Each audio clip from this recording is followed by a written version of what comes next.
सहनाववतु सहनौ भुनक्तु सह वीर्यं करवावहै तेजस्विनावधीतमस्तु मा विद्विषावहै। ओम शांति शांति शांति। Namaste everyone. Welcome to this Sunday talk on the essence of the Bhagavad Gita by Swami Tattwamayananda ji. Swami Tattwamayananda ji is presently the minister in charge of the Vedanta Society of Northern California in San Francisco. So he has come especially to be with us for a few days, and I have requested him to give a talk today on the essence of the Bhagavad Gita, and this will be followed later by his satsang for the Hindu Malayalis Association over here. They will come and he will be speaking to them in both English and Malayalam. So without further ado, I request Swami Tattwamayananda ji to speak to us about the essence of the Bhagavad Gita.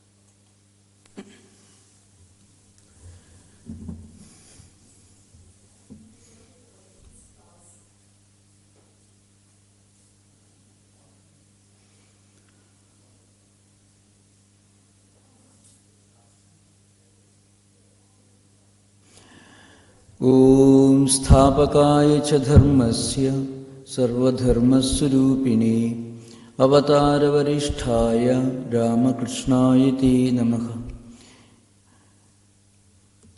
My pranams to Swami Atmayananda Ji Maharaj and my greetings and namaskar to all the devotees who are assembled here.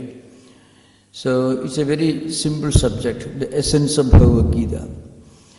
You know, as a universal spiritual classic, there are many things which are very unique to the Bhagavad Gita. You know, the text itself is very small, only 700 verses, which is divided into 18 chapters. It is actually a very small fragment of a much larger work, the Bhagavad. We just got 2-3 versions available in India, and the shortest of those versions has more than 100,000 verses, of which Bhagavad Gita is a very small fragment. Now, how this work, Gita, became so prominent? There's an interesting historical background behind it. You know, we don't much hear about the Bhagavad Gita before 8th century AD. We read and we find references a lot about the Vedas, the Brahmanas, Aranyakas, Upanishads and so on. But Bhagavad Gita is not actually very much known. And many of us perhaps do not remember that there are altogether 13 or 14 different Gitas in the Mahabharata and Bhagavata put together. Uttara Gita, Sruti Gita, Vyadha Gita, Uddhava Gita. There are innumerable Gitas in the Bhagavata Purana and Mahabharata. So, how did this book become such an important classic? You know, I am coming from the United States. Now, if you go to any professor and discuss, America doesn't have much of a heritage in philosophy, as everyone, they are also very ready to admit that. But Bhagavad Gita was already in the hands of Emerson, Thoreau and Whitman, the great transcendentalist mystics of 19th century in America. And this book was actually translated into English by an English clerk who was at the service of the East India Company, which taken over as the Governor General of Bengal, Lord Vaughan Hastings. So a very inaccurate translation of the Bhagavad Gita somehow fell into the hands of Emerson, and through Emerson, Whitman and Thoreau, even Bhagavad Gita became a very prominent source of inspiration for many thinkers of 19th century and the early 20th century. How did this become so prominent? For one reason, Shankaracharya wrote a commentary on the Bhagavad Gita. If you read Swami Vivekananda's works, if Swamiji says, Swamiji has a lot of things to say about Shankaracharya, but one thing he says is, his greatest work was his commentary on the Bhagavad Gita. He is the founder of no less than 10 monastic orders, founded 4 important monasteries in 4 different corners of India, wrote the most moving devotional poetry in Sanskrit, installed temples. He established Advaita Vedanta by writing commentaries in the Upanishads, Gita and Brahma Sutras. Swami Vivekananda says his most important work was his commentary on the Bhagavad Gita, which is technically not the most important work of Shankaracharya from a philosophical perspective. In Bhagavad Gita, Upanishad Bhashyas and Brahma Sutra Bhashyas are much more important. The reason why Bhagavad Gita became so prominent in Indian philosophical context is Shankaracharya wrote a commentary on the Bhagavad Gita. So it became the most prominent Gita of all different Gitas. And Gita means what is sung is Gita. Bhagavad Gita means a song sung by the Lord. That's the real meaning of Bhagavad Gita. Now what does it teach? And what is relevant for our own times? You know, one important unique feature of Bhagavad Gita is, if you have got a copy of the Bhagavad Gita in your left hand, you can work with your right hand. It can be it can be a manual for our everyday life. Whenever we have any difficulty, facing a problem in our everyday life, whatever profession you may have, you may be a professional, you may be an intellectual, you may be a factory worker, you may be monks like any of us, whatever may be your walks of life, your profession, your job, you can have a copy of the Bhagavad Gita in your hands. It can help you to find a right solution. In fact, Bhagavad Gita is actually a kind of manual for everyday life. That's how it begins. The whole story begins in a battlefield, and not in a forest or a hermitage or an ashrama, really speaking.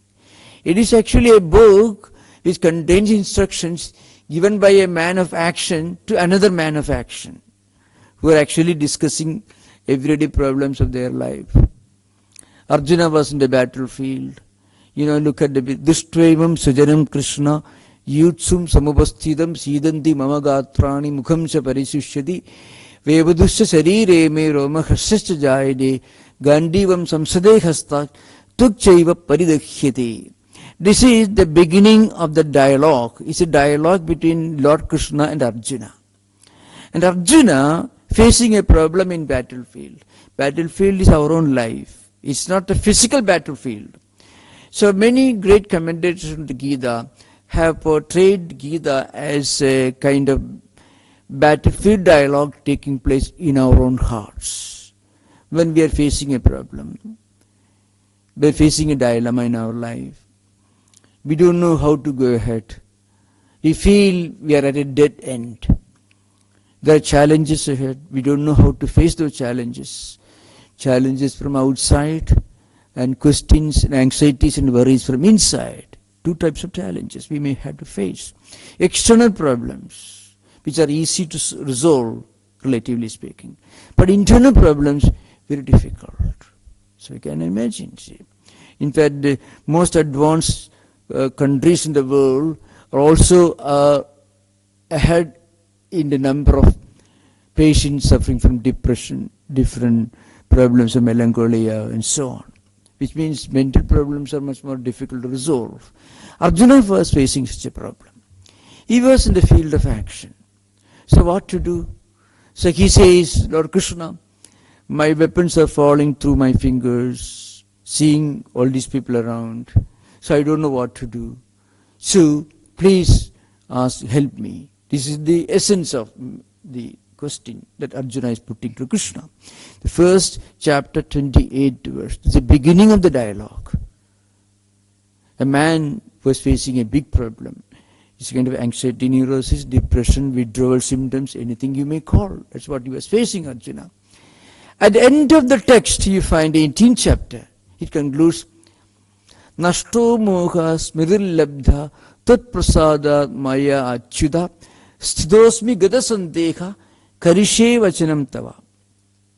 In the 18th chapter, to the end of the text, Arjuna says, addressing Lord Krishna, now my doubts are gone, my conflicts are gone, I have no problem, I shall act according to your instruction. Karishe vachanam tava, tava vachanam karishe, I shall act according to your instruction. This is actually what is happening in Arjuna's mind. So what did really happen to Arjuna? Let us have a look at Arjuna's own mind. Arjuna was facing a problem, as I mentioned earlier. And he thought, any kind of activity will involve all kinds of challenges. So the only solution to avoid the challenges is to run away from activity. Can we really resolve the problems we are facing in life by becoming inactive? No. The problems will chase us. If we try to run away from problems, the problems will follow us. There is no way to resolve the problem. So you have to face the problems. If you face the problem, there will be always more problems. No activity can be guaranteed to be 100% success. Even the most well-organized, the most well-planned activity may not always be sure to meet with success. It very rarely happens. There's always a possibility of 1% possibility of failure, or maybe reaching just beneath the 100% success level. That can be a failure. So how to face this? So Gita says something interesting. He says, we can do our best, but at the same time, leave the rest to God. Even if you do not believe in God, still you can practice the Nishkama Karma of Bhagavad Gita. One of the greatest practitioners of Nishkama Karma was Lord Buddha himself, who did not believe in a creator God. But those who believe in God, it is very simple. Do your best and leave the rest to the Lord. And that is very simple. We can be sure to work with greater efficiency if you don't have any anxiety and worry. If we can leave everything to the Lord, then we need not be anxious about it. Very often, when we intensely engage in any activity, what happens? A percentage of our energy or efficiency will be practically will be dissipated because of our anxiety and worry. No one can focus on any work if that person is anxious, if he is worried about the results. Suppose we can do our everyday work without any anxiety and worry, then we'll be able to focus on our work with greater concentration. And naturally the result will be much better. Zero anxiety, no worry, mind gets much better concentrated on what we are doing, and the quality of the work and eventually the quality of the result of the work also will be much better. This is the most important message of the Gita. I can give an example. Of course, Gandhi, take a man like Gandhi. He was not living in a forest hermitage, not at all. He was right in the middle of action. Whether you accept his beliefs or not is a different matter. But you cannot deny the fact that he was working almost 20 hours of the day. And again, he was a politician, a saint among politicians. Whether you agree with his views or not is an entirely different question. But he was working with zero anxiety, zero worry. In fact, one of the most well-read interpretations of the Bhagavad Gita is Gandhi's Anasakti Yoga, which is not a very profound work like comparable to Shankara Bhashya or anything, not at all. But a very simple work, because people are interested, especially I am coming from the United States, because there are plenty of problems. So those people look up to Gandhi's interpretation of Gita, because Gandhi was a politician, so we also can practice Gita, the teachings of Gita, when we engage in politics. He was running the British rulers crazy by leading agitations all the time. Quit India movement, many things happening. Not sitting in a forest or anywhere, or in an ashram or anywhere. But he was not even an academic, but he was a big agitator, and he was holding a copy of the Bhagavad Gita in his left hand by doing work. And zero anxiety. Why? Because Gita gives you this simple magic message. Do everything, zero worry, zero anxiety. Why? You have in karmanneva adhigaraste ma phaleshu kadajana ma karma phalahedu bhuhu ma tve sangostu akarmani. This verse is very important, but frequently we only remember karmanneva adhigaraste. Your right is only for action.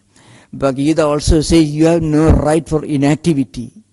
You have no right to be inactive. That is an important thing that Lord Krishna adds to this. Because actually we cannot be inactive. No one can be inactive. And the Gita itself says, anyone who pretends to practice inaction, there is every chance that he may be hypocrite. Karmendriyani samyamya ya aste manasas maran indriyartha nimudhatma mithyacharaha sauchyati. Sometimes we bow down to Gita and chant this verse, but Lord Krishna is actually using an invective. You are a hypocrite. That's a statement comes here. Those who want to be inactive, those who want to run away from problems by running away from their responsibilities and duties, they are hypocrites. They are self-deceivers. They deceive others also. Why? Because no one can really be inactive. Even if you are physically inactive, sitting in an easy chair, still your mind will be hyperactive. No one can remain inactive physically and mentally all the time.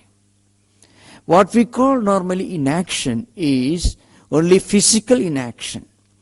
Mental inaction is impossible unless we actually practice the teaching of Gita, which comes later. So the point is, no one can be really inactive. Now, action produces problems.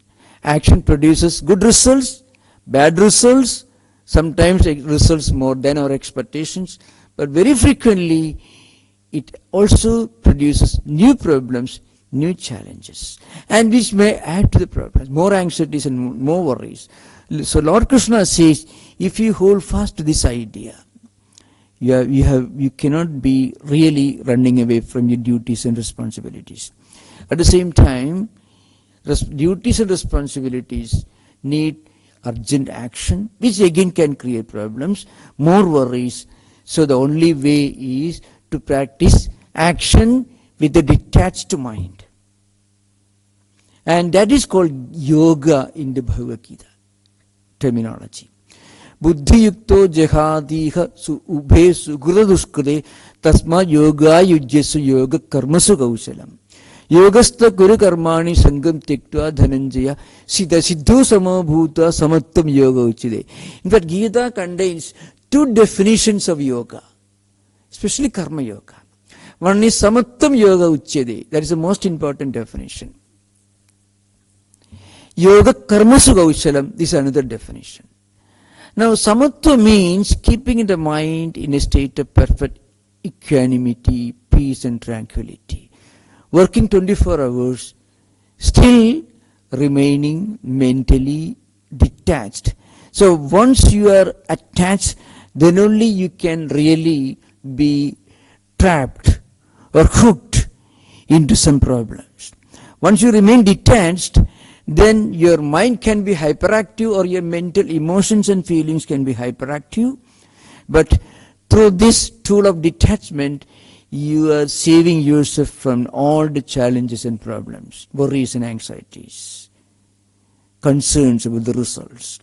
So you are able to keep your mind in a state of perfect equanimity and peace. And if we can keep our mind in a state of equanimity and peace, there will be no anxiety, no worry, no depression, nothing, That's why Ayurvedic text in the Susruta Sutta defines, it says, Prasannatmendriya manaha sustha iti abhidhiyate.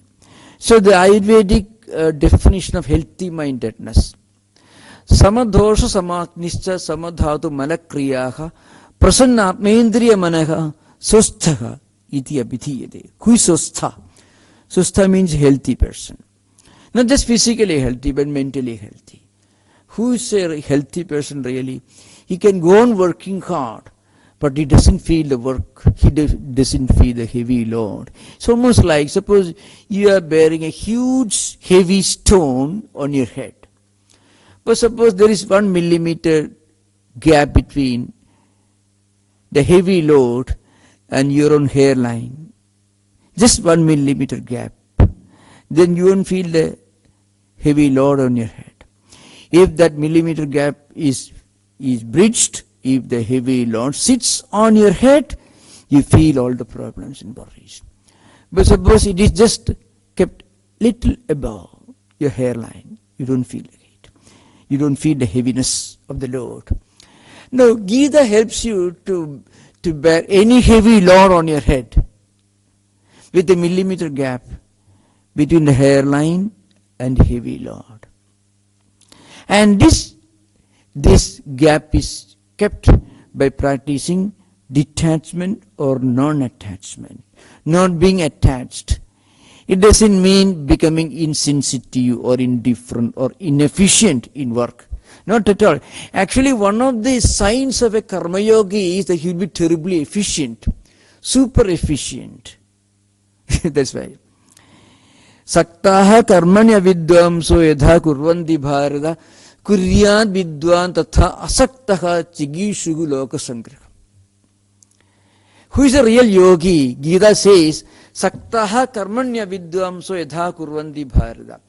A person who is working all the time, but feeling the anxieties, worries, concerns, and botherations, and complaining all the time, bitter, dissatisfied, discontent, and going to psychologists, taking pills every day for getting 4 hours of sleep. He may be a billionaire, but he cannot get 4 hours of sleep without taking pills. This is one example. Saktaha, those who are terribly obsessed, attached. Karmani avidvamso. Avidya means they are ignorant of the technique of yoga. Then there is an opposite example. That's sakta karmanya vidvamsa kurvanti bharata kuryan vidvan tatha asaktaha chikishugu loka sangraham. Then the opposite example, asakta means non-attached. Those have given the burden to Sri Ramakrishna. If you are a devotee of Sri Ramakrishna, easier to do.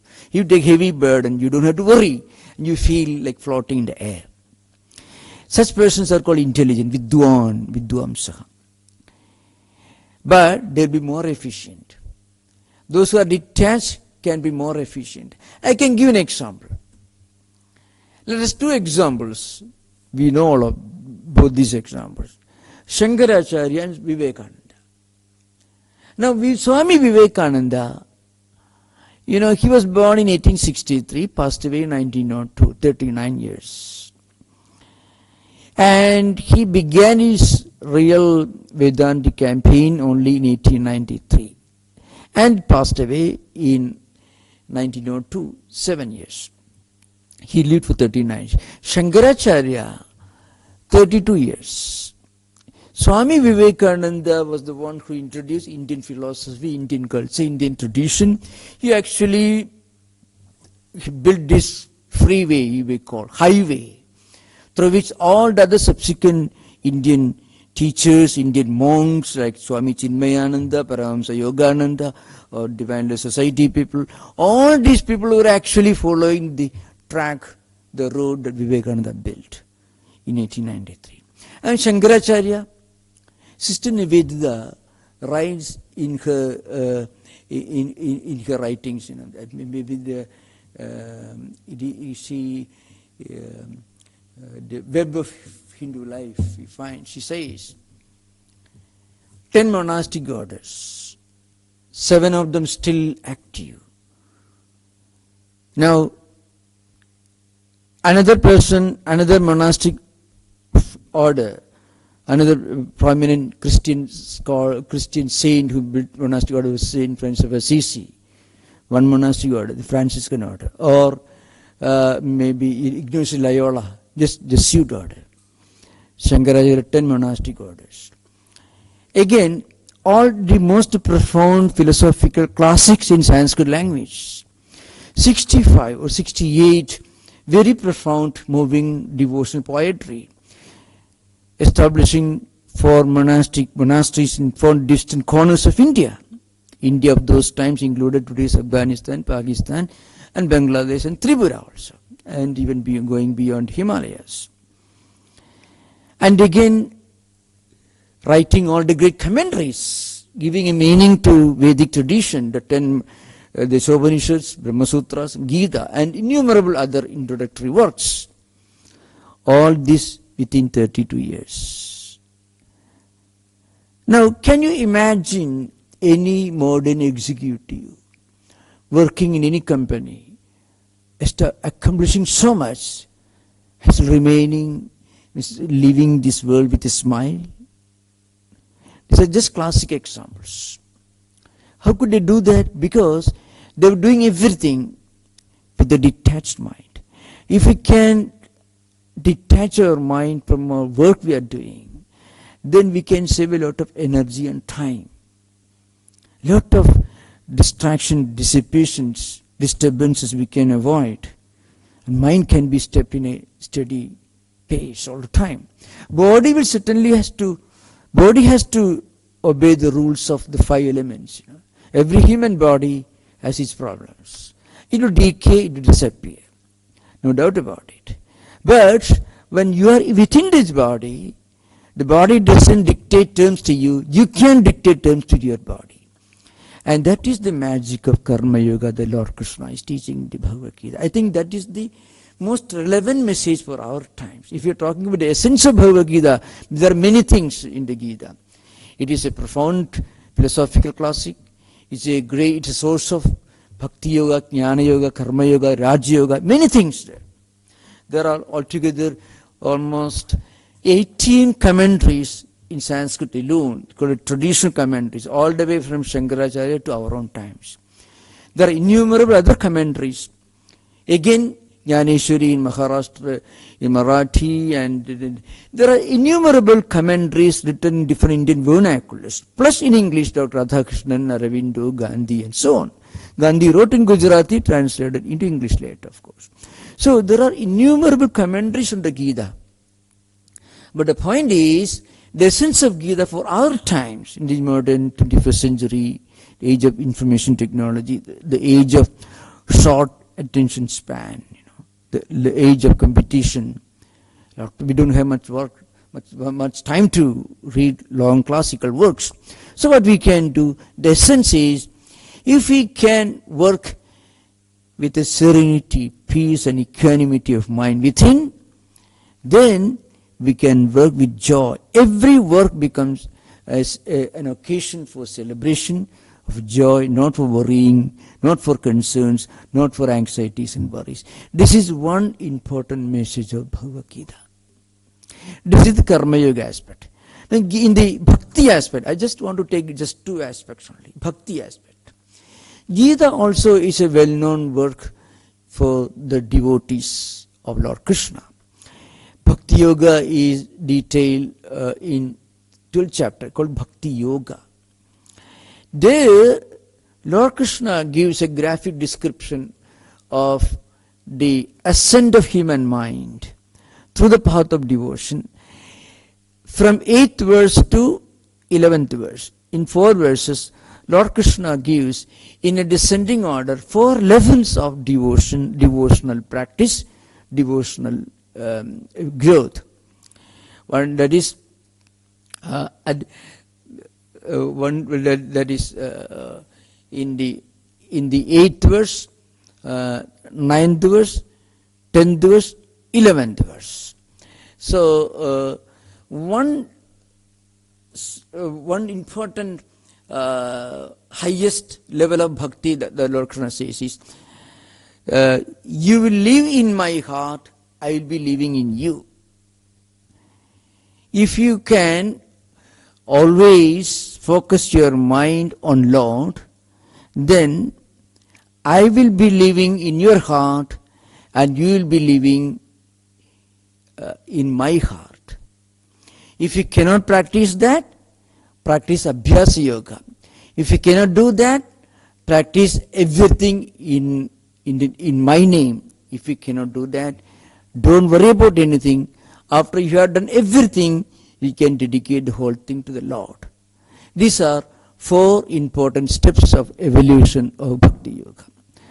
So, I shall just begin, Abhyasepi asamarthosi mat karma paramo bhava madartham abhi karmani kurvan siddhim avapsyasi.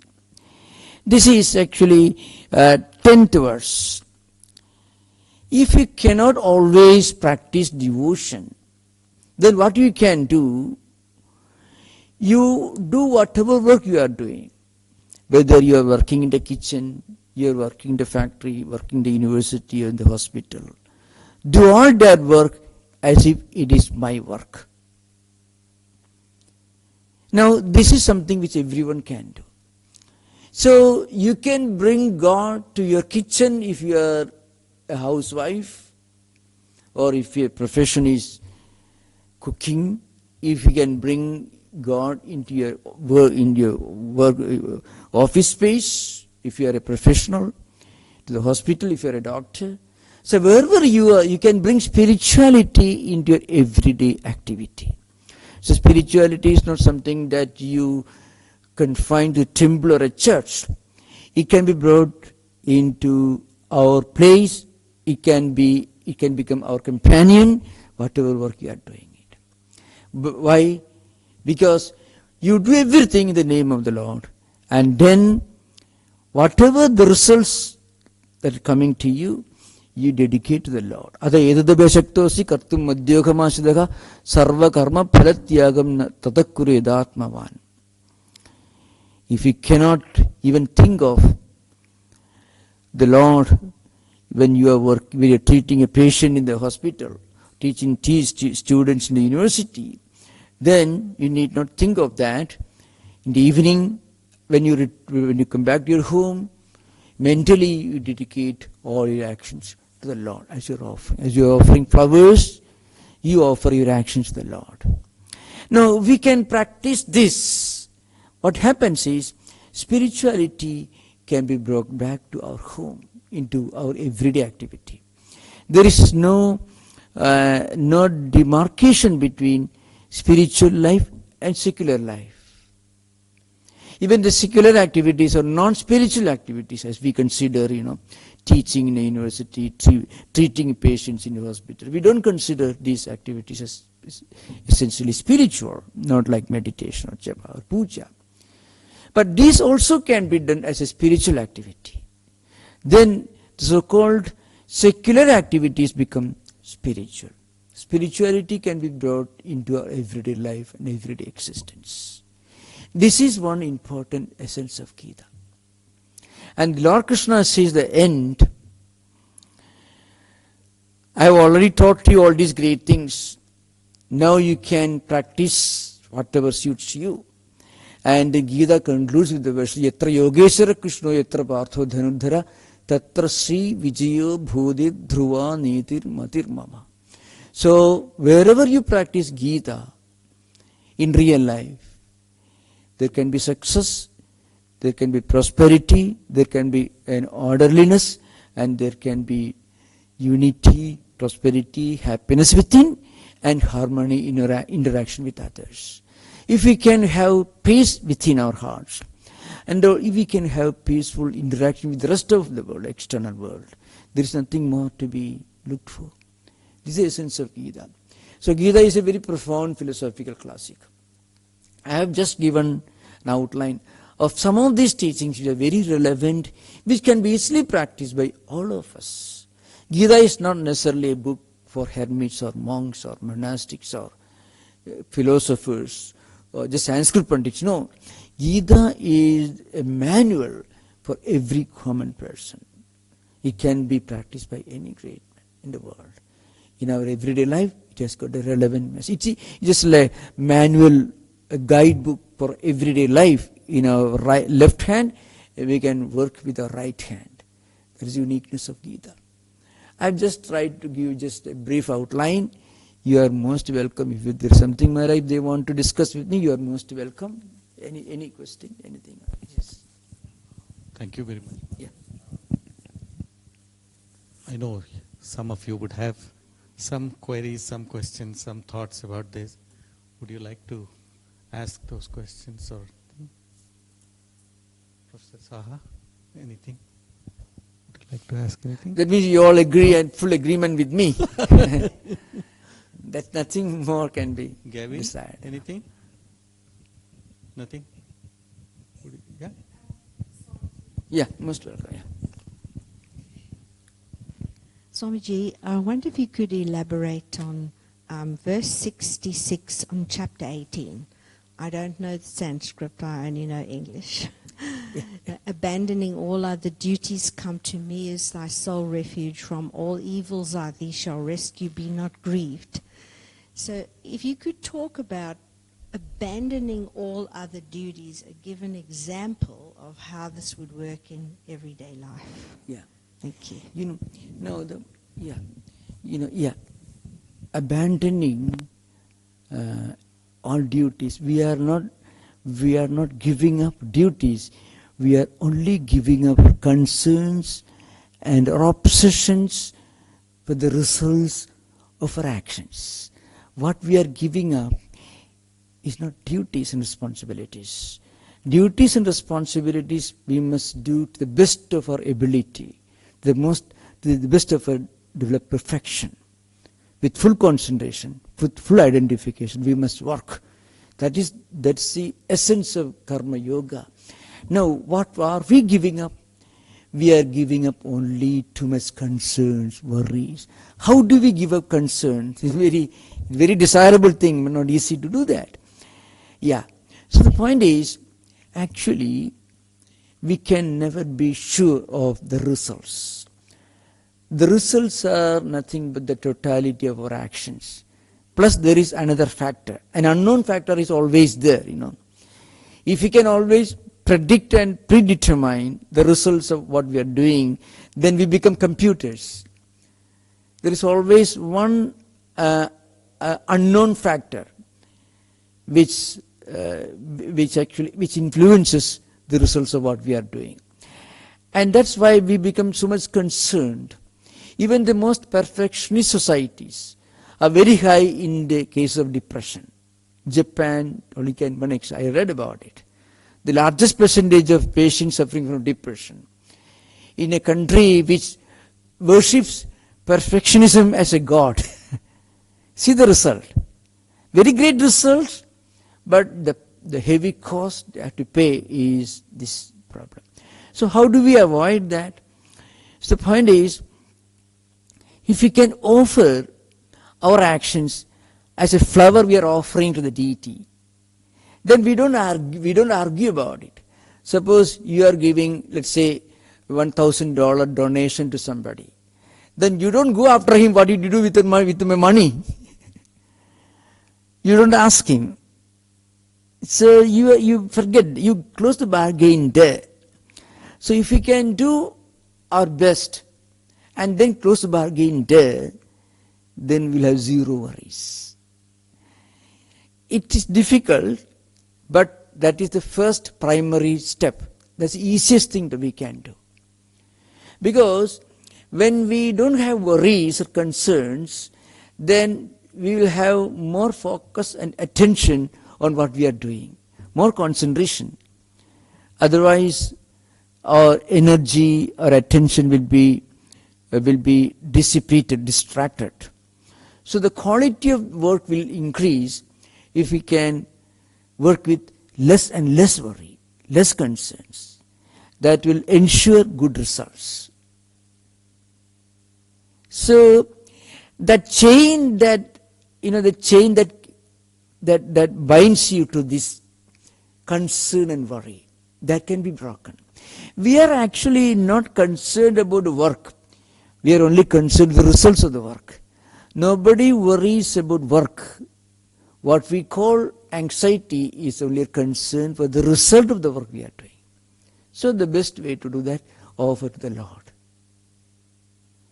Then you can be free. So this is one important lesson that Gita gives you. Not abandoning work. Gita emphasizes one important principle, Swadharma, means doing our duty.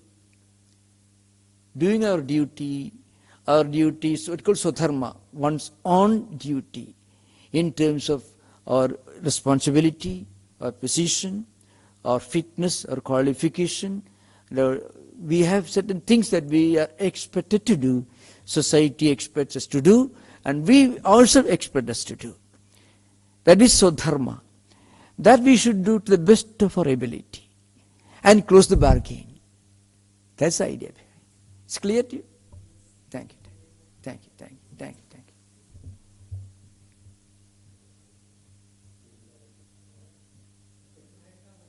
you. Yeah. It's a different level. I mean, I don't know. We can take it offline if it is not appropriate. See, basically, we are telling that Gita is essence of Advaita. So, according to Advaita, we are witness, consciousness, bliss. We are witnesses, and everything is interconnected. We are part of that. And there is no duality here. But in Bhagavad Gita, I clearly see that there is dual. I put everything on me. So I am not very clear about how we interpret as Advaita. Yeah. Thank you for the question. Bhagavad Gita has been interpreted by Shankaracharya. The first commentary goes to Shankaracharya. But equally important are the commentaries of Ramanuja, Vallabha, Nimbarka, and other commentators. Now, Advaita is the last word. We don't begin with the last word. In spiritual life, we don't begin with the last, highest experience. It is a trap. We should be very careful. If you begin your education, you should begin with the kindergarten. You cannot go to Oxford. Beginning is a baby cannot think of going to Oxford. If somebody says, I want to be an Advaita in the last witness, a child says, I would rather go to Oxford directly. He can go 30 years later, 40 years later, not now. So Advaita is the last point of experience. We always begin with Dvaita, we go through Visishta Advaita, we end up with Advaita. Again, Advaita is not a matter of our choice, it's a matter of our evolution. Just like Oxford. You reach there, you cannot directly go there. So, you can go to a market, you can buy, do you want to buy an orange or an apple? You can have a choice. But in spiritual life, it is not a matter of our choice. It's a matter of what we are fit for, where we have reached. We can all reach this witness consciousness, but that happens only when we transcend body consciousness. When our present understanding, it's my name, I have this identity, I'm traveling, all these ideas are real at the Vyavaharika level. As you all know, Vyavaharika means common sense experience level. Basically, Advaita I've been teaching, I was trained almost for 14 years. All the Prasthana, Traya, Mahaprasthana, that's my present, that's my favorite subject. But I tell you, no one works with Advaita. Work is always Advaita level. When Shankaracharya lived in this world, he is the most authentic teacher of Advaita. When he lived in this world, when he wrote these stotras, Shiva Paradakshama, Devya Paradakshama, Subramanya Bhujangam, Ganesha Bhujangam, so on. Saundari Lekhari, Ananda Lekhari, and so on. All these stotras, he begins addressing different deities, gods and goddesses.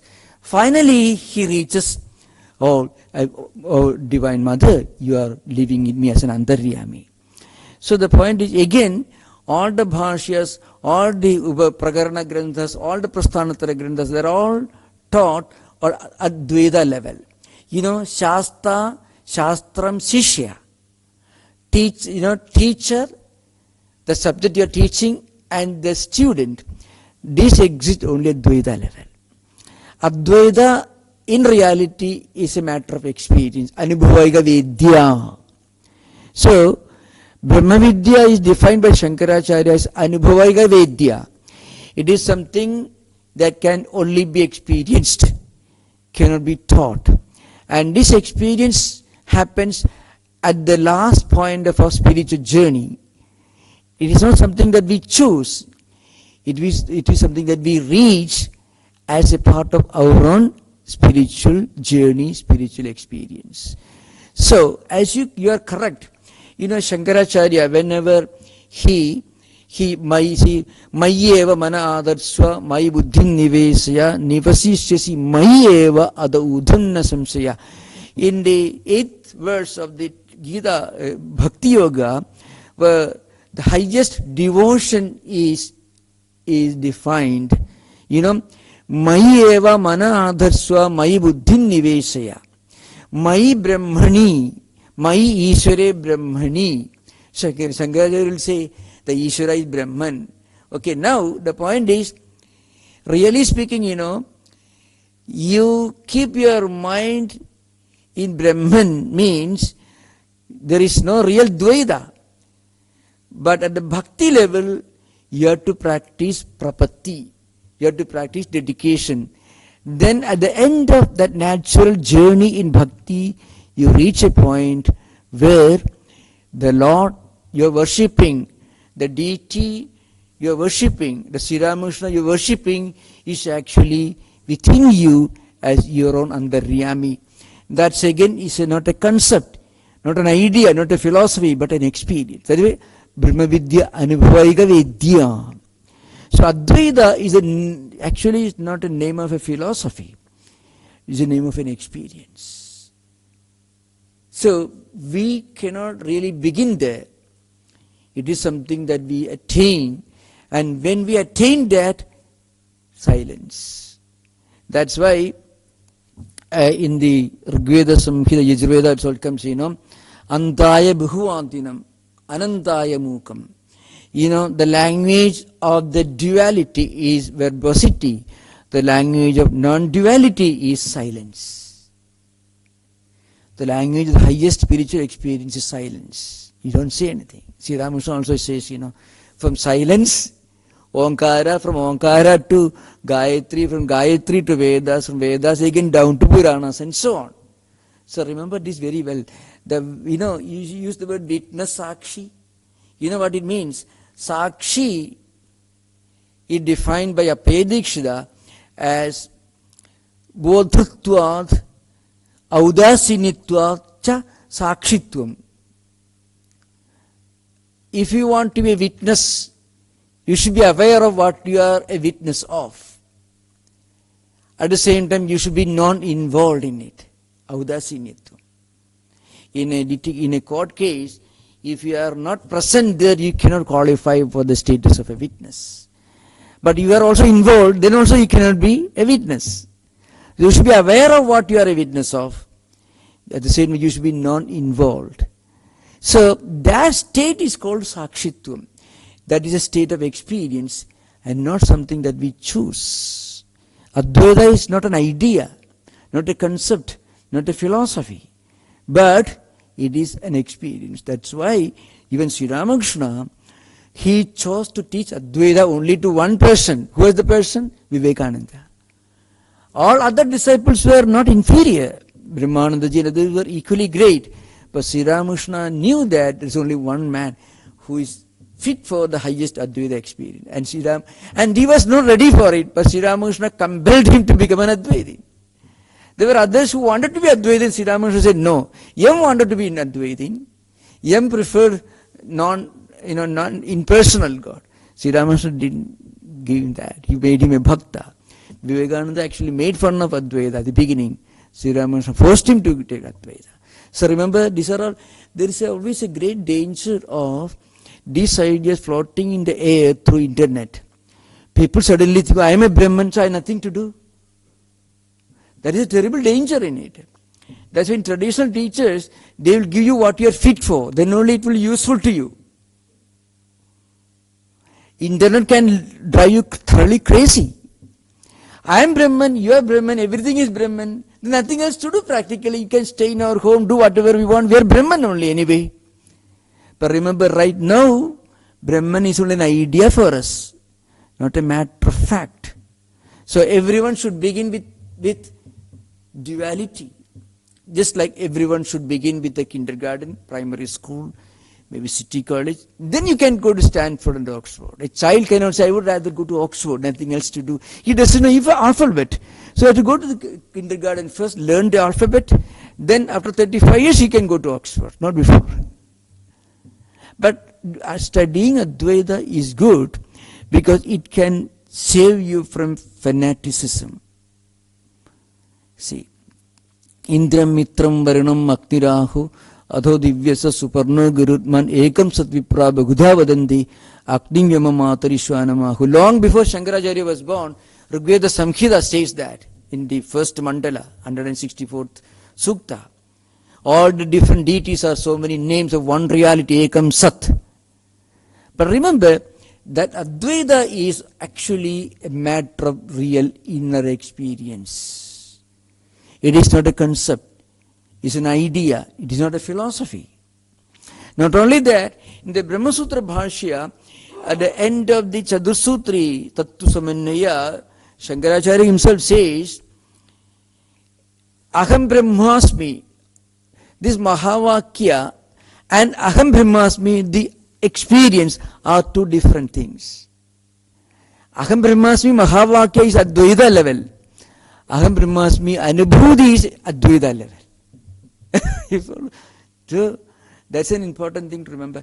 So always we should remember this Sakshi, going beyond mind, witness, all these ideas are floating in the air. That's good, no doubt. But remember, in real life, there is a journey we have to undertake. Just as a child has to undertake a journey in education. That's important. Clear to you? Thank you. Okay. Thank you,